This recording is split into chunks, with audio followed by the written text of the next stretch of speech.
Welcome. I'm Rick Outzen. This is Rick's Blog Live. Thank you for watching us. A busy week this week in Pensacola. We got the Pensacola Air Show.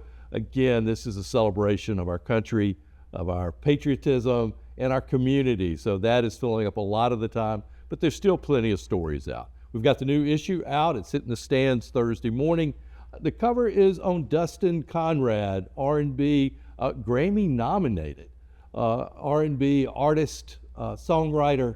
He's going to be performing at the Handlebar. It's a great interview that Savannah did. I'm really surprised that we're able to get this kind of talent coming to town, but the Handlebar does such a great job of doing that. We also got news today. The mayor had his press conference. He's starting to do those on Wednesdays.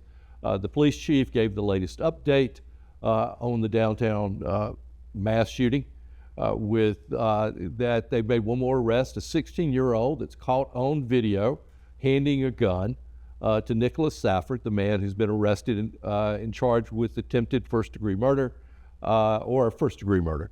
And those charges are all flexible as they get more and more evidence. But he also wanted the public to know is that Gallery Night is still going to happen. They're going to close Palafox Street from Garden all the way down to Main. They'll have a significant police presence downtown, and he'll be there, and everybody should be there. This is the first time to open up Gallery Night since we've got the new construction completed. But the big message that he wanted to do at the press conference is that it will be safe. They'll have a presence down there, and the Gallery Night runs from 5 to 9. Please check it out. You can go to the Gallery Night Pensacola website and check it out. The other big story that's catching a lot of headway right now is whether will WWF drop NPR. We know what happened over at WSRE when they got rid of PBS, which finally ended on June 30th. Now we're hearing that the affiliation with National Public Radio for the public radio station at the University of West Florida is on the chopping block too. Their affiliation expires in October. We've been told by several sources that it could be on the agenda as early as August for them to discuss it. This is different. And don't let them try to tell you that it's not. WUWF gets very little state and government funding. It's primarily funded by donors, by you and me. So we'll see what happens with it. The fortunate thing about this meeting that they're going to be having is going to be downtown at the Museum of Commerce. So it's an opportunity for a lot of people to show up, a lot of people to speak out. The only caveat that you have in this is you've got to notify them 24 hours that you're before the meeting to be allowed to speak. I got this information up on the blog, ricksblog.biz. I'll definitely put it back up closer to the meeting, but I'd go ahead and put my name in if you were interested in this topic. And if it doesn't come on the agenda, you can always pull your name out later, but you don't want to be caught wanting to speak and them not allowing you to do it. Will Manny Diaz do this? I don't know. They got 3 board members at UWF that were also on the Pensacola State College board who voted to get rid of PBS. So we got to wait and see. Hopefully we can save it, but let's don't make it easy on them. The other thing we've got happening out there, we did get an update. Curfew is still being discussed as a possibility. Curfew for minors.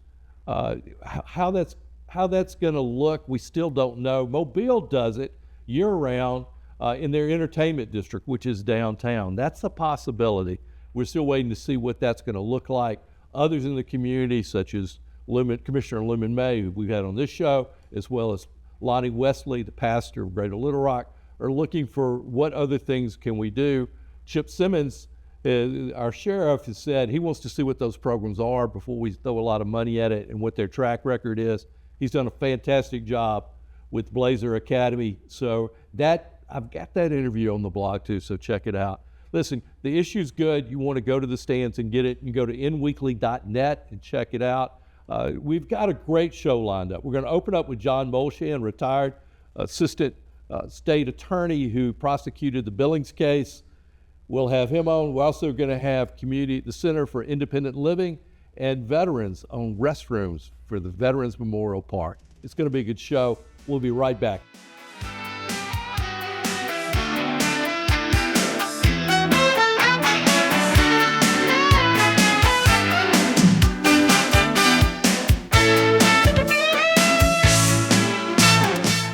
Welcome back. I'm Rick Alson. This is Rick's Blog Live. Thank you for watching. We're on the anniversary of the Billings murder case, July 9th, 2009. A beat-up red van appeared at a home right close to the state line in the Beulah area.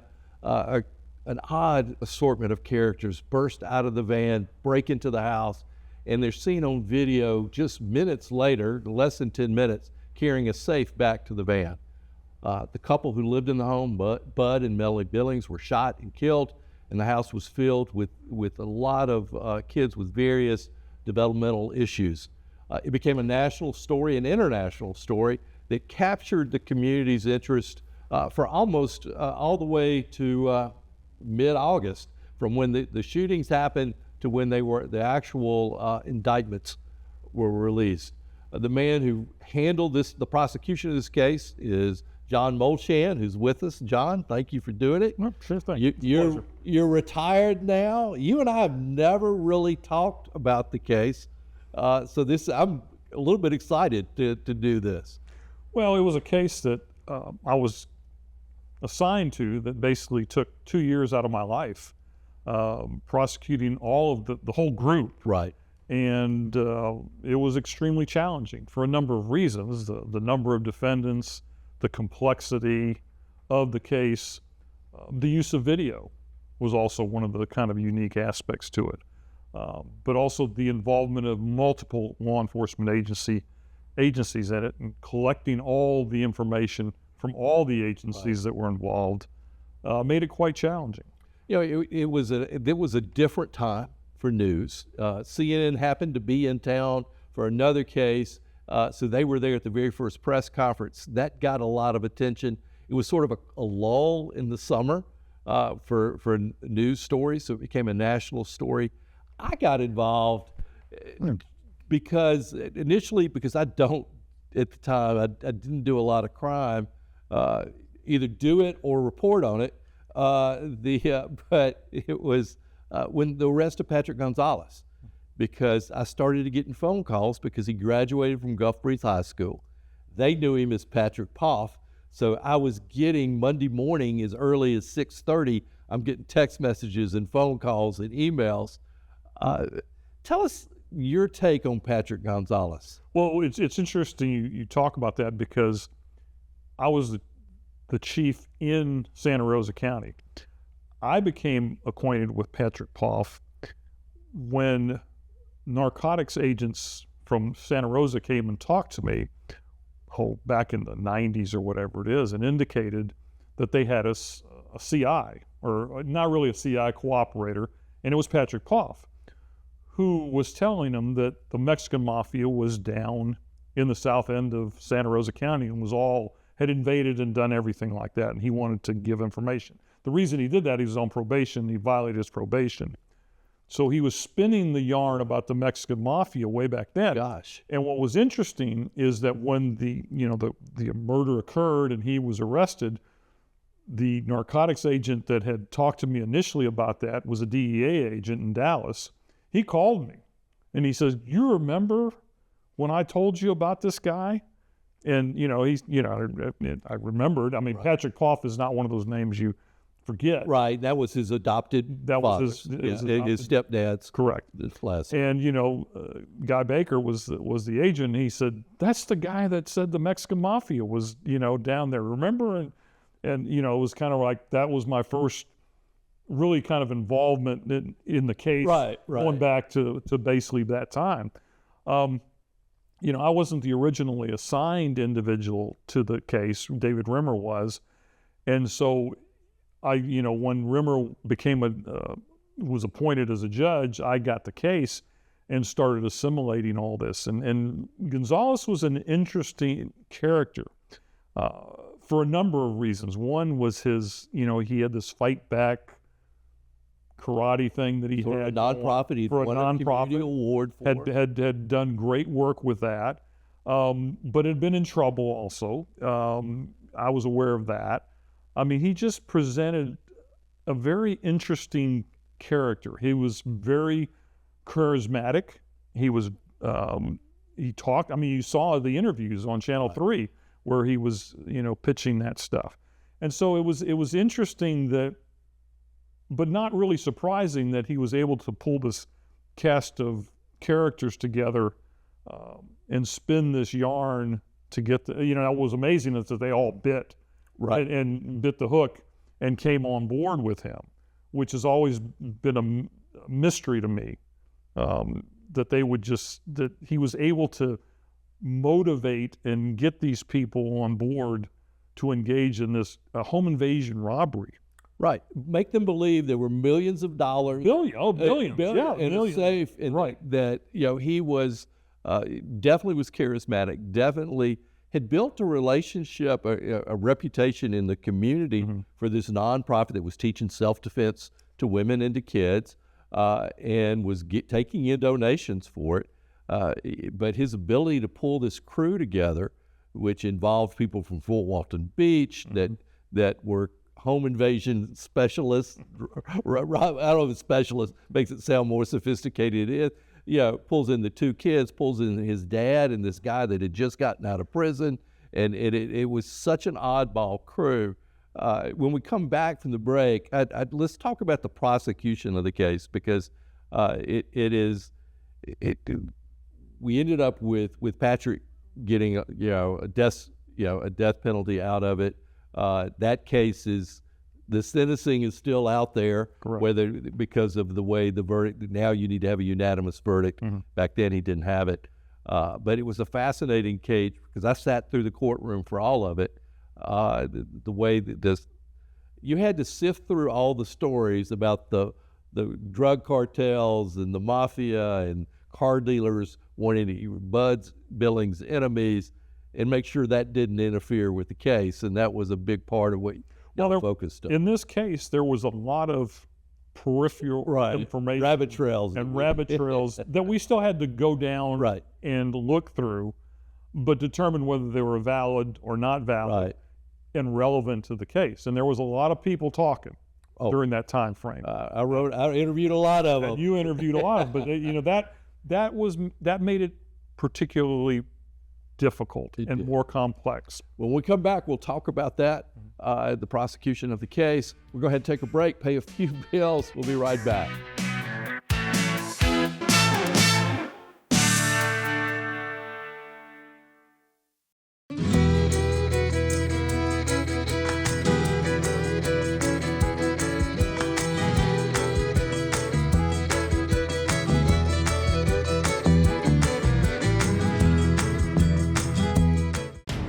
I learned during my military service to train every day to fight and fight to win. If you've been injured in an accident, you already know one thing for sure. The insurance companies are going to fight you for every dollar you deserve. At Michelson Booth, we settle most of the cases we handle. But if the insurance companies choose to fight, well, we're okay with that too. If you've been injured in an accident, choose a law firm that's got the resources, training, and stomach for the fight. Michelson Booth. Don't be a victim twice.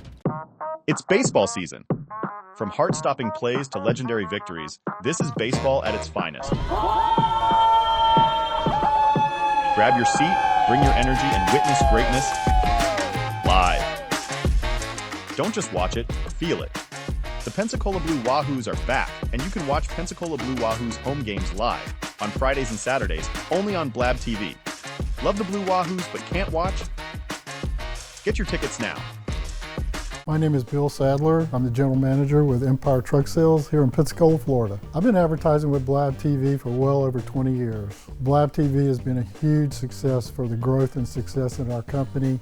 Blab reaches the local community. It's an advertising venue that really reaches our target audience and customers. It's not a week that goes by that we don't see somebody out in the community that says, "Hey, I saw your show on Blab TV, it was great." My name is Bill Sadler and I am Blab TV. Gilmarine, your one-stop shop for all your boating needs. We offer a vast selection of parts, accessories, and electronics. Discover our range of used boats in every size, shape, and brand, all ready to get you on the water today. And we provide expert advice and top-notch customer service to ensure you have the best boating experience. We service all outboard, inboards, stern drives, jet drives, and personal watercraft. Our certified staff will get you back on the water. Visit Gilmarine at 3541 West Fairfield Drive, Pensacola. Hey folks, Winston Lindsay here with Living Southern Homes in Bruton, Alabama. We just want to remind you our new show will be coming on at 5:30 on Mondays on Blab TV and also Thursday at noon. Don't miss these opportunities. We will see you then.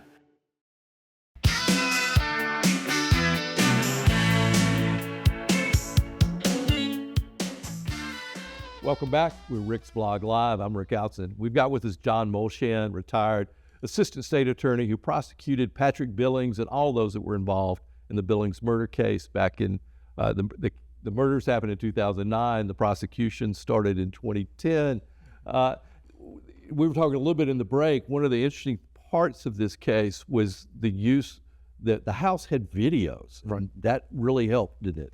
The video was a unique aspect. It really, for the first time that I've ever was in prosecution, became a focal point of our case. I mean, for the first time, you have what transpired live on camera. Very rarely happens, and it doesn't happen. Right. It's changed. You know, our society has changed. Where Right. cameras, and we have cameras everywhere. It's certainly a different, but this is the first time when it became a prime tool that we had in prosecuting these guys. It made it challenging technically. There was just a whole, it really brought a different feel to the case. You know, the Billings family, they had the cameras there because of the kids, and as an extra safety precaution that if they got out of the rooms or wandered out of the house, or that was the safety reason for having it. And the only place they didn't have a camera was in the parents' bedroom. I remember, John, looking at it when we were finally allowed to see it, and you just saw Patrick didn't hesitate. He went in and shot Bud in the legs like right away. Yeah. It was very clear to me that what Patrick had pitched was not true. Right. That this safe with millions in it, and he had described it to the young men as being a wall safe, Right. with millions of dollars in it. And when he was demanding where's the money, and Mr. Billings, it was very clear, didn't know what he was talking about. Right. I mean, he shot him in the leg, and right then and there, I mean, boom. My gut reaction, or at least I've always believed that Mr. Billings recognized the voice of Patrick, which I think ultimately led to his decision to kill him, because he didn't want to leave a live witness that would recognize him. The evidence showed in the case is that Mr. Billings and Gonzalez had met earlier in an attempt to get money for the fundraising for his programs. I mean, Gonzalez was deeply in debt and was broke. I mean, they were living off the charity of his mother at that point in time. And so when that fell through, and there's all types of theories about how this story of the millions came to pass. But I think it's one of those that as the story developed from one person to the next about the house being built, it just became bigger and bigger. Right. What was a small safe became a large safe. And what became, auto dealers, especially the way he did business, had cash. Right. That's the way their business is done. Right. And so that cash became larger cash. And then, and Patrick, spun a story that brought the whole group in. Right. Right. Yeah, it was, well, they ended up being two safes. There was the one that they took. There was one up in the camera room upstairs that they missed and never got there, which didn't have, it had some money, but not a lot. The safe that they ended up taking, which they, those guys knew that they had to all just think, what in the world's going on? This little bitty safe, he's killed two people, we're now all in the same boat. And there's this collection, that he, from Fort Walton Beach, and Pensacola, and this crew that he assembled. It's still mystifying to me. It is. Why, how desperate they had to be to just follow this guy over the cliff, so to speak. Well, and he was a big talker. He, with And there were people that y'all interviewed that almost did it, that didn't, and they were another cast of characters that are unique in themselves. Fortunately, you were able. The trial itself really was pretty cut and dry. I mean, you presented the evidence. The defense really seemed to be focused primarily on trying to keep him from getting the death penalty, and Patrick didn't testify. Although now he tries to claim he didn't have the right. He blames his attorneys. The only time you really had any people speak out were at the sentencing stage.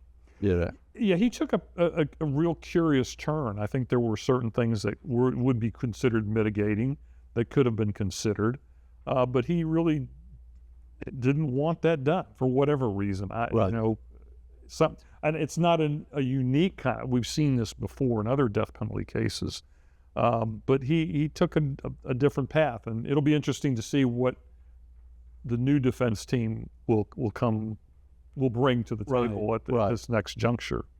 Well, I think the things that I think y'all did a good job of trying to head off was that he was using his left hand with the gun. So y'all demonstrated that being martial art, he was ambidextrous. Easy for me to say. You showed that he definitely needed the money, and but this is, as we wrap up, this is one of these stories, though, and you and I talked about it, is that it has all these elements that keeps people's attention. And every now and then I'll get an email. Somebody's definitely convinced he's innocent, and they're going to show me some evidence. And I said, no, the van, that wasn't the van. And somebody said, well, you were at the Billings house that day. And I said, no, I wasn't. And if you put that in writing, we're going to have a problem, Well, the evidence that we found in this particular case, and Thornton and Florence were two young kids who testified throughout the trial. In many ways, they're the lost boys in this kind of thing. I think they were they told the truth about what happened. They were trying to minimize their involvement, whatever, but what they said made sense, and it fit with everything else in the case. And the red van was certainly not the smartest move that was ever made in crime history to use in this kind of thing. Yeah, well, we've got plenty more to talk about at another time, but John, thank you so much. You're welcome, Rick. I appreciate it. Please, you can go to the blog. You can Google this case. There's so many different documentaries that have been done on it, all of them with a different twist and different way of looking at it. And I still have people, I know you do too, stop you and want to say they knew something or somebody, so it still grabs them. So, all right, we're going to go ahead. I think we've done enough. When we come back, there's a problem with transportation for the disabled and the disadvantaged in the community, a problem that ECAT is not handling. We're going to talk about that when we come back. We're Rick's Blog Live. Stay with us.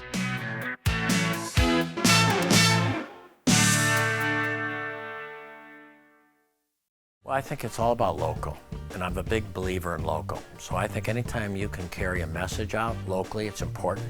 And I think it's anytime the person that delivers the service can also deliver the message, which is unusual. You have the people that actually deliver the project doing the talking, and I think that's a huge difference, and really makes a huge value difference for the consumer. So I'm really just so grateful that we have this local opportunity with Blab TV. My name is Quint Studer, and I am Blab TV. Take a breath and step into something green. At Pensacola Seed and Garden, both of our locations are open 7 days a week, ready when you are. We don't just sell plants, we grow many of them right here with care you can see. And once you take one home, you'll find everything you need to help it thrive. Visiting from out of town? Discover unique exotic plants you can bring home, often for less than ordering online. Pensacola Seed and Garden. Grow something beautiful. Many who consider facial plastic surgery are concerned their results will look unnatural But with over 20 years of serving the Pensacola community, his thousands of satisfied patients have made Dr. Derek Jones a trusted reconstructive and facial plastic surgeon known for industry-leading results that look natural. Call 850-484-FACE to schedule a consultation at one of our locations in Pensacola and Gulf Breeze. I'm Dr. Derek Jones. Trust your face to a facial plastic surgeon. Nestled in the heart of Pensacola, Dorothy's is a one-of-a-kind, community-driven cocktail bar by Oasis, Florida, created to sustain vital HIV and STI care across the Florida Panhandle. Inspired by the Wizard of Oz, rooted in inclusion and dripping with character, Dorothy's is a welcoming space with award-winning Oz-inspired cocktails, food by Steel Pony Diner, and an unmatched atmosphere. Join us 7 days a week in downtown Pensacola, located directly across from Maritime Park and the Blue Wahoo Stadium.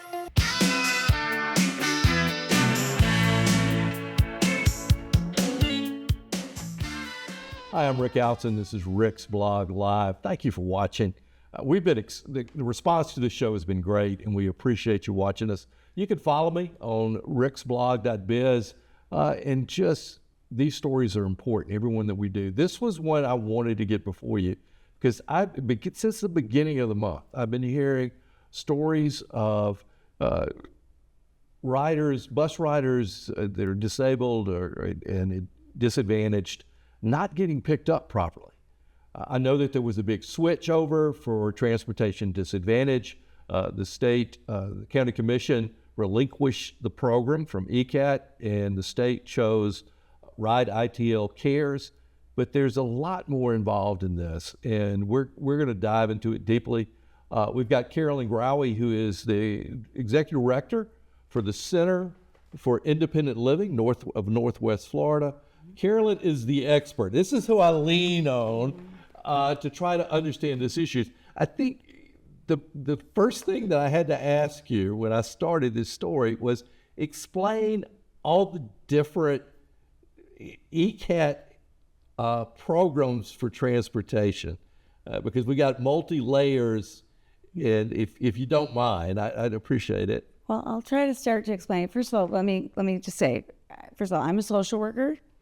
I'm running the Center for Independent Living of Northwest Florida. It's a nonprofit organization supporting people with disabilities to have choices in the community and access all the resources and things they need to live their lives as independently as they choose. So I'm not a transit expert in the sense of I don't run transportation, right. But people with disabilities need to get around town just like everybody else. And when we have adequate transportation, I say adequate transportation, we can do everything everybody else does, sometimes just a little bit differently. Right. So transportation is a resource that we need to have an abundance of, in the sense to make sure that we can get everywhere that we want to go, from A to B, to do all those kinds of activities. So with transportation, the resources, we need to know what they are. Many of us do know, some of us know more than others. I try to know as much as I can. Am I an expert? That's maybe take it a little bit further. I do know a lot. You know more than me, so I'm going to lean on you to help me understand. So as I know it, I know several sources, not all of them, but I'll share what I do know. So as I know it, we have at ECAT line bus service, and then we have Flex Transit, which is the micro transit, which is a state grant. We have paratransit, which is ADA, and we have TD, which has now been moved over to a contractor, right. Which is TD is the non-sponsored transportation. We'll get to that later in the discussion, but line buses is the big buses that go around town on a fixed schedule. Route, fixed schedule, you should be able to bus stop. At a certain time and at a certain place, and it goes only to certain locations. Flex Transit is the micro transit, which is going door to door right now, acting sort of as the ADA paratransit. That's what they're using for ADA paratransit. But a typical micro transit elsewhere in the country, or as it was billed to all of us through the county commission and applied for at the state level, was to be a zone transportation, meaning that it would go certain places and then go from zone to zone. So maybe 5 zones or more, as many zones as the county might choose to have. And those are the smaller buses. They're marked as Flex Transit. They're helping people that may not have, the bus line may not come by there near them, and they're in a zone this is micro, so it gets them to where it's supposed to get them to where they can hook up with the bus line. Supposedly to get up to Right. where a bus line is, It is or possibly to connect to another microtransit Okay. flex that might be in a different zone that would go to another space. All right, so let's take a pause for it, because the other piece that needs to be, that you need to understand here is that this is not set up, it's not intended to be ADA transit. It's intended, it's for anyone in the system. It's supposed to be who anything. needs these micro trips. That's how it's supposed to be. But what ECAT did in their pilot program is used it for paratransit, for ADA, Correct. which is supposed to be door to door from the home to the business or to the doctor's office or wherever. Wherever you need to go, because you can't take the line bus service Right. for whatever reason that the person with disability may have. And it could be that that person could take the microtransit. That might be the case. Or somebody might be able to take both ADA and the microtransit. Or you might be put on the microtransit because the microtransit could be coming by where you were going and pick you up. It is open to everybody. And microtransit is open to everybody. It Should be open. should be, but ECAT has chosen to use it for paratransit. Right. Now, the TD, the transportation disadvantage, is it's for those. Explain what those are for. So It's a little different. So transit disadvantage or non-sponsored transportation is supposed to be for individuals, it's supposed to be the transportation of last resort for those who do not have a bus that's near them, who cannot get any other transportation, for those who are over 60 or under 17 without a ride, those who make less on a scale of funding, which is on their application, or who need a ride that is before 5 a.m. or after 8 p.m. So it's after who the normal. yes, It's after the normal bus service. bus service, Right. and who qualify through the ADA to get those extra rides that would be in those time periods. And there's an application that's filled out An for that. application has to be filled out. So now we've kind of given you, this is sort of the stage that when we come back after this break, we're going to talk about what is going on now with the TD, the transit disadvantage. We have people, I know of one who got off at work at 8:30, and their information had not been given to Rides ATL, CARES. It was a big mix-up. We're going to talk about all that so that you understand what it's doing in our community for people that need the bus service. And the other part of it, Carol, as we know, is because we have ECAT, this isn't an option for the county. This is a requirement to provide transportation for these people. We're going to go ahead and take a break. We'll pay a few bills. We'll be right back. Carolyn will stay with us. We're Rick's Blog Live. Thank you for watching.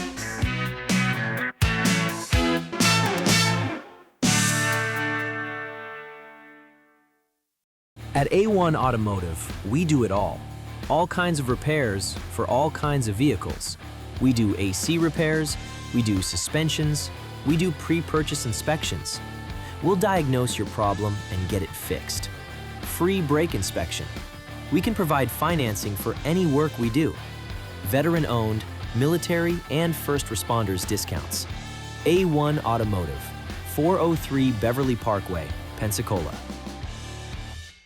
I'm Emily Echeverria. I'm the Marketing Communications Director for Council on Aging of West Florida and the host of Coming of Age. In the past, Council on Aging has relied heavily on print and radio, but in the age of social media algorithms and smart devices, we know how highly prioritized and sought after video content has become. Our audience really responds to video content, and yours will too, especially the high quality of video that Blab produces. I'm Emily Echeverria, and I am Blab TV. Many who consider facial plastic surgery are concerned their results will look unnatural. But with over 20 years of serving the Pensacola community, his thousands of satisfied patients have made Dr. Derek Jones a trusted reconstructive and facial plastic surgeon known for industry-leading results that look natural. Call 850-484-FACE to schedule a consultation at one of our locations in Pensacola and Gulf Breeze. I'm Dr. Derek Jones. Trust your face to a facial plastic surgeon. Take a breath and step into something green. At Pensacola Seed and Garden, both of our locations are open 7 days a week, ready when you are. We don't just sell plants, we grow many of them right here with care you can see. And once you take one home, you'll find everything you need to help it thrive. Visiting from out of town? Discover unique exotic plants you can bring home, often for less than ordering online. Pensacola Seed and Garden. Grow something beautiful.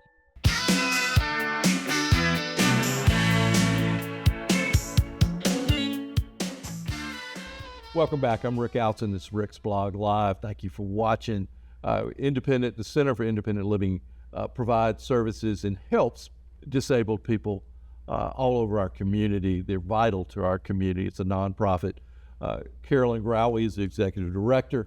We're having issues with transportation for the Transportation Disadvantage program. We talked a little bit about it in the last segment. It transitioned over to Rides ATL Cares. ECAT had it. The county commission relinquished it. The state bid it out. So we've got a new provider that's doing it. I've seen an email where they promised that this was going to be a smooth transition. Carolyn, it hasn't, has it? No, it has not been a smooth transition. The community members were not all informed as ECAT has stated they were. They promised they were going to share information, have a smooth transition with a smooth plan, be in contact with everybody, and be in contact with the provider to make sure that information was there, that the coordinator, which is now ITL Cares, was going to be able to make sure that people could coordinate their rides, because again, TD is the last resort. Right. So ITL is trying to help make sure that people can figure out what their ride should be. So sometimes that might start on the ADA ride, or it might start on Flex, or it might start wherever it may start, and then sometimes it will be TD, or sometimes it'll be something else, and figure out how it should go. But right now we've got sometimes double rides are going because ECAT just shows up or doesn't come, or at the last minute ECAT says, no, we're not coming, we don't cover that area. Well, when are you going to tell people that you're coming or you're not coming? How do people find out? Why aren't they calling to inform? Why aren't they communicating with ITL? You could hear it in my voice from this segment to the previous one. Right. And I'm a person who knows what's kind of going on, and I have the ability to make the phone calls or to cognitively speak and think and do these things. And I've been a rider of transit for more than 30 years, so I should be able to make these calls and do this stuff. But what about the person who doesn't know, or who cognitively can't transition between companies or make those phone calls themselves? Those are individuals who are getting lost in the system or needing new applications all of a sudden because they didn't share the right information with the other company. It's very complicated. Here in Pensacola, one of the largest employers nationally for the Defense Department for providing disabled workers is Global Connections Employment, part of Lakeview and LifeView. I talked to one of their senior directors this week, and she said they had no notification that they had to fill out new applications for their employees that are on the bases. And to me, I saw the letter. You provided me a copy of the letter that was sent to the writers. It says nothing about, well, you need a new application. And now what we're hearing is the county's not going to release these applications. They're claiming a HIPAA violation, which we know it's not, but it is, and it's creating all this angst and putting you in a position. I mean, you're trying to help. I know GCE is doing it. They're trying to help their team members with the application process. You're taking long hours in doing this. Yeah, I've been helping different persons from different organizations and different individuals. If they cannot get to their physicians or to their organizations, if there's somebody who's needing that assistance, myself at CIL is taking on assisting these individuals. And so if people are seeing this and they need help, they can call 850-595-5566, and we will get them in, and I will assist them in filling out their application. I've been doing applications up north and down here for transportation about the functional use of transit, and have been able to fill out that information for ECAT, so I can do it for ITL as well. I know what's expected and how to use the transit system, and we've been able to do it. I, of course, can't do my own. I have to also get my own filled out. But the idea is that these applications need to be done because it's a requirement to use that program. Well, the killer to me in this, Carolyn, is that ECAT should be helping people figure out this process. Absolutely. Not you, not Ride ITL. They've got the money, they've got the staffing. They should be helping people through the process. And the fact that this I made a request of the county last week for the transition plan. I wanted the written plan. I also asked to interview the person with the county that handled the transition of the records. The county politely declined to talk to me, which is becoming a pattern. This is a story that we're going to hear more about. You're going to hear more about it. We're not stopping until we dig into more of it.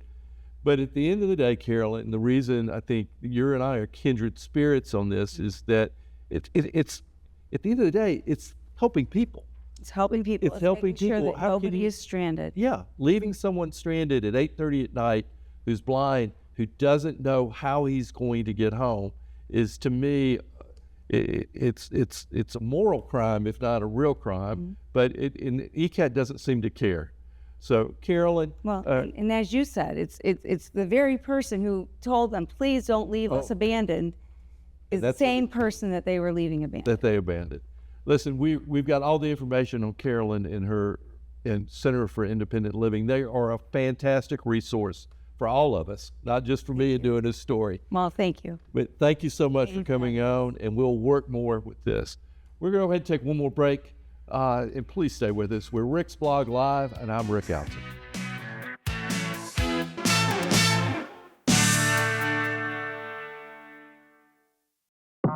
It's baseball season. From heart-stopping plays to legendary victories, this is baseball at its finest. Grab your seat, bring your energy, and witness greatness live.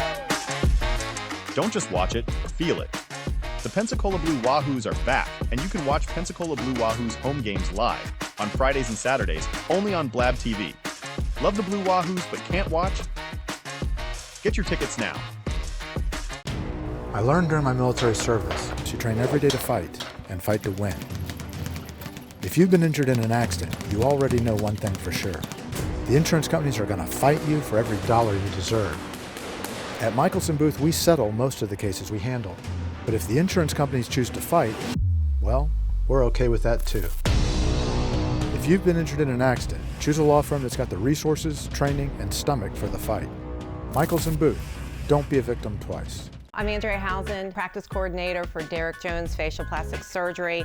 Dr. Derek Jones is amazing. He's double board certified, he's skilled, and he's been doing this show with Blab TV for almost 2 decades. If you're looking to grow your business, Blab TV has an amazing reach in this local viewing area. We always hear, we saw you on Blab Television. I'm Andrea Housen with Derek Jones Facial Plastic Surgery, and I am Blab TV. Gilmarine, your one-stop shop for all your boating needs. We offer a vast selection of parts, accessories, and electronics. Discover our range of used boats in every size, shape, and brand, all ready to get you on the water today. And we provide expert advice and top-notch customer service to ensure you have the best boating experience.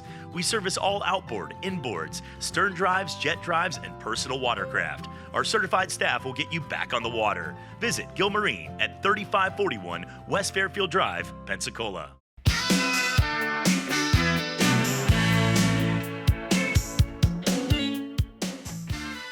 Welcome back. I'm Rick Alton. This is Rick's Blog Live. Thank you for watching. We do our best to try to bring the stories that you need to know about. What's happening in the community, where the next story may come from. I wrote about it a little bit this week. I had a chance to sit down with Pete McKenna, who was the operations officer for the Veterans Memorial Park for their foundation for 10 years. He sat down. The one bane of his of his time is not being able to get restrooms at the Veterans Memorial Park. They were close to getting it a few years ago under Mayor Grover Robinson. A trailer was installed. They raised the money. Impact 100 gave them over $100,000 for it. The city put up $50,000 to install the trailer. The trailer didn't last long. The groups of a developer from a lot across the street, as well as some of the homeowners inside Aragon, opposed it, and because of a fluke in that the trailer was put on part of Admiral Mason Park, which I think all of us thought it was the same park. We never thought of it as being two separate parks. That gave a little loophole for them to create problems for it, and the trailer was eventually moved and had to be sold, and the money that Impact put towards it was lost. And no one seemed to care at the city about it. Now here we are, we're 10 years into trying to get restrooms there. We seem to be a little bit closer, but where we are today is not where we were 4 or 5 years ago. And vocal supporter for the park and has done work at the park and at times served on the board has been Dave Glassman, retired Marine. And we've got with us Dave now. Dave, thank you for coming on. Yeah, I really appreciate the opportunity, Rick. Thank you. You know, you and I go all the way back to the Hawkshaw Music Festival when you were serving on the base, and we decided we were going to do an arts festival, a music festival for the enlisted out there before they went off to war. And you brought Zach Brown to this community. Yep. It was Zach Brown, Cowboy Mouth, and Lost Our Tales on it. But it was the beginning of a great friendship. For our people, I feel like everyone knows about the Veterans Memorial Park, but it's set up where veterans are on the board that really oversee and maintain that park. Talk just a little bit about that part first. Well, I don't like to argue with you, Rick, but I would start by saying it's our sense collectively that there's actually very few people that seem to know what that piece of property is that we refer to as the jewel on the bay. Veterans Memorial Park of Pensacola, it's got that crazy helicopter on a stick as you're coming in from the east and going into the gateway to Pensacola. It's got a 30-foot tower there represented by this little emblem here. And, 13 memorials and monuments to those that made the ultimate sacrifice in many cases, and the families that have been part of it. And so the first thing I want to always say anytime I get the opportunity to talk to the public is, hey, go check out your Veterans Memorial Park of Pensacola. It is truly a jewel on the bay. It has the first ever half replica of the Vietnam War Memorial from Washington, D.C. Most people that do know about the park's existence down there certainly know that wall is there. It's called Wall South. And then there's the 12 other memorials that kind of make those battles, those wars that we've engaged in, that we've sent our young to fight and die in, and we commemorate their sacrifice and their service to the nation at that park. And so that's the first thing I always want to say is, please come on out and check out your park. Duly corrected. Yeah. Yeah. No. To me, the park is so essential because it does. There are two places that for our family, for them to understand service. One is, of course, the Naval Aviation Museum, and to be able to take my kids with their grandfather who was in the Coast Guard, and for him to show them where he served and the boats that he was on was important, and then to take them to the park and him to identify people that he knew that were on the wall. I think that it touches us to the sacrifices that were made. To me, it's a little incredulous that we don't have a restroom there. Yeah. Y'all had one designed that Pete sat down and kind of laid it out for me that felt like it was already almost ready to go as Mayor Robinson was going out of office. Y'all were able to get $750,000 from the legislature, thanks to Senator Broxton.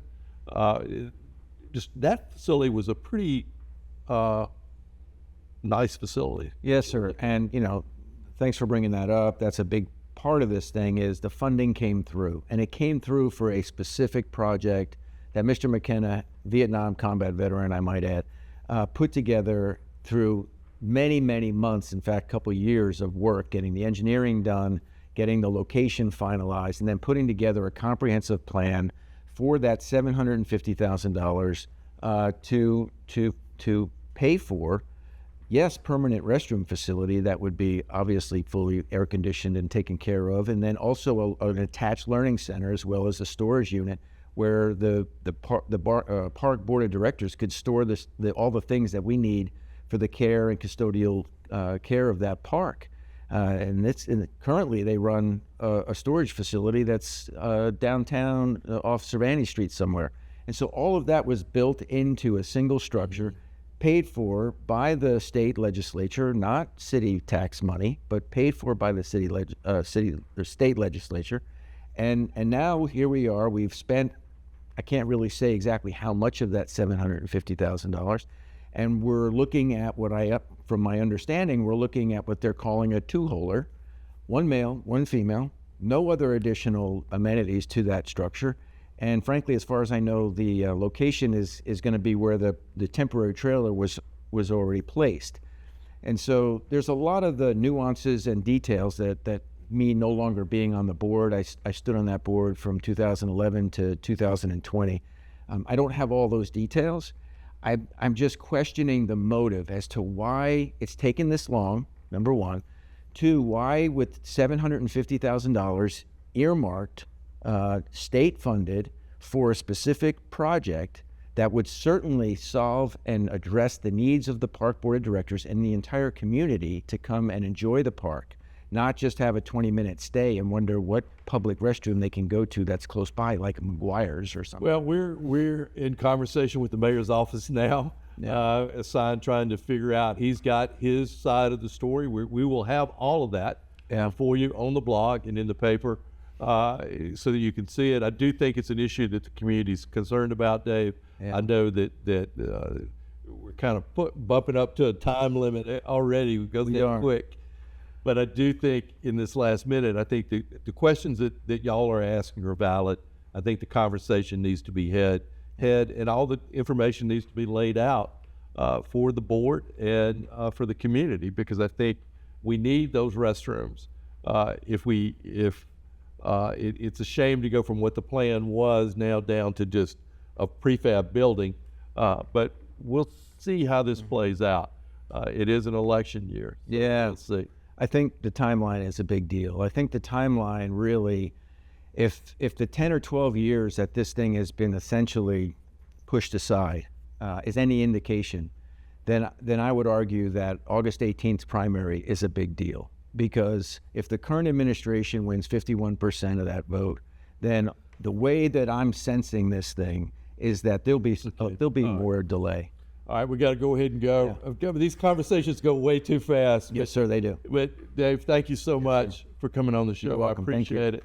You can get a sense of what all these issues are in our community when you look at, hopefully by following this show. You can follow me on ricksblog.biz, all my social media accounts. We want you to be a part of the discussion. So we're going to go ahead and break right now. We'll be right back. Dave, thank you so much. You're welcome for coming. Thank you. Great. I appreciate it.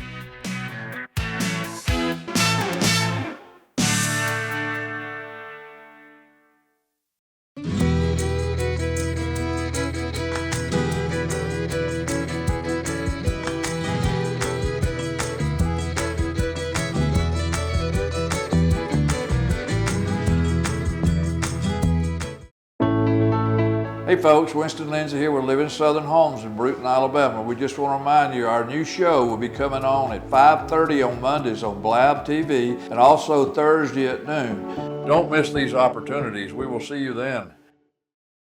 At A1 Automotive, we do it all kinds of repairs for all kinds of vehicles. We do AC repairs, we do suspensions, we do pre-purchase inspections. We'll diagnose your problem and get it fixed. Free brake inspection. We can provide financing for any work we do. veteran-owned, military, and first responders discounts. A1 Automotive, 403 Beverly Parkway, Pensacola. Well, I think it's all about local, and I'm a big believer in local. So I think anytime you can carry a message out locally, it's important. And I think it's anytime the person that delivers the service can also deliver the message, which is unusual. You have the people that actually deliver the project doing the talking, and I think that's a huge difference, and really makes a huge value difference for the consumer. So I'm really just so grateful that we have this local opportunity with Blab TV. My name is Quint Studer, and I am Blab TV.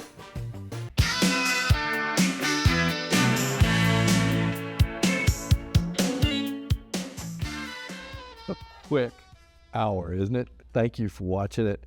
The goal is I wanted to show that it would be like nothing else that you've seen before. And I think we're getting close to that. We'll keep tinkering with it, figure out better ways to do it. But I appreciate you watching it. The topics we cover are the things that people are talking about in the community, or maybe it's something a little bit interesting that you might not be on your mind. I mean, having John Molshan, who prosecuted Patrick Gonzalez, was a unique interview to have, and I learned a lot from him. Carolyn Growie, working with the disabled in our community, and why can't we pick up these people and take care of them properly? ECAT has a lot to answer for. County Administrator Wes Marino has a lot to answer for. This is his organization. He's the one who picked Thaddeus to be in charge, and they are the ones who've botched it. And then the Veterans Memorial Park and the restrooms. The mayor says he's working on it. I think he probably is close on it, but I think the concerns of the veterans shouldn't be dismissed, and I think that happens way too often. I was asked earlier, what about the concerns of the neighbors? And I said, well, clutch my pearls. I'll stand with the vets instead. So this is a great issue to keep on top of. You can follow me on ricksblog.biz, all my social media. We'll be back next week. Thank you so much for watching, and I'll see you soon.